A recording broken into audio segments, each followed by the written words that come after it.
টঙ্গীর বিশ্ব ইজতেমা ময়দানের দখলকে কেন্দ্র করে দুপক্ষের সংঘর্ষে ৩ জন নিহত হয়েছে, আহত অনেকে। সকালে গাজীপুর মহানগরের টঙ্গী পশ্চিম থানার ভারপ্রাপ্ত কর্মকর্তা হাবিব ইস্কান্দার এই তথ্য নিশ্চিত করেন।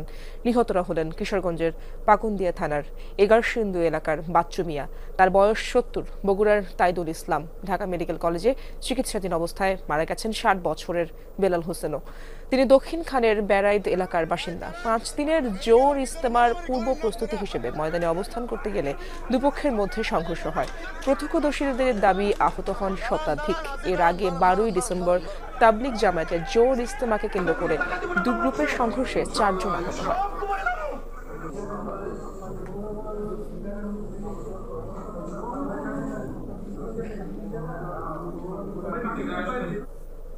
দর্শক, এই বিষয়ে আরো জানার চেষ্টা করব। সবশেষ অবস্থা জানাবেন। টঙ্গী থেকে যুক্ত হচ্ছেন আমার সহকর্মী পলাশ প্রধান। পলাশ, ইজতেমা ময়দান ঘিরে তো বিজিবি মোতায়েন করা হয়েছে, সেখানকার সার্বিক পরিস্থিতি এখন আপনি কেমন দেখছেন আমাদেরকে জানাবেন।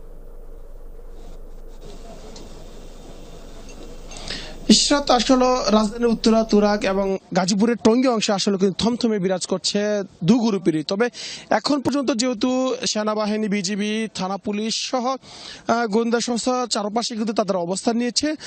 তবে আরেকটি বিষয় বলে রাখি, সেটি হচ্ছে যে ইজতেমার যে মূল ময়দান, সেই মূল ময়দানটি কিন্তু আমি যদি একটু দেখানোর চেষ্টা করি, সেটি হবে বলবো যে মাওলানা সাদ সাহেব যারা অনুসারী রয়েছে তারা কিন্তু এখন অবস্থান রয়েছে। কেউ কেউ আবার তারা প্রত্যেকটা খিত্তায় বসে কিন্তু তারা আমল করছে।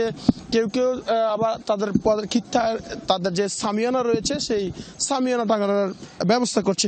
অর্থাৎ কিছুক্ষণ আগে কিন্তু মাওলানা সাদ সাহেবের যারা শীর্ষ মুরব্বীরা রয়েছে তারা কিন্তু একটি সংবাদ সম্মেলন করেছে। সেখানে সংবাদ সম্মেলনে বলা হয়েছিল যে গতকাল মুখোমুখি সংঘর্ষের পর, অর্থাৎ রাতব্যাপী সংঘর্ষের পর থেকে এখন তারা ইজতেমার ময়দানে এসে অর্থাৎ দখল রয়েছে, তাদের নিয়ন্ত্রণ রয়েছে। তারা বলছিল যে যেহেতু প্রবেশই করা হয়েছে, সেক্ষেত্রে তারা আগামী যে 5 দিনের যে জোর, সেই জোর ইজতেমা তারা যে কোনো মূল্যে তারা করবে।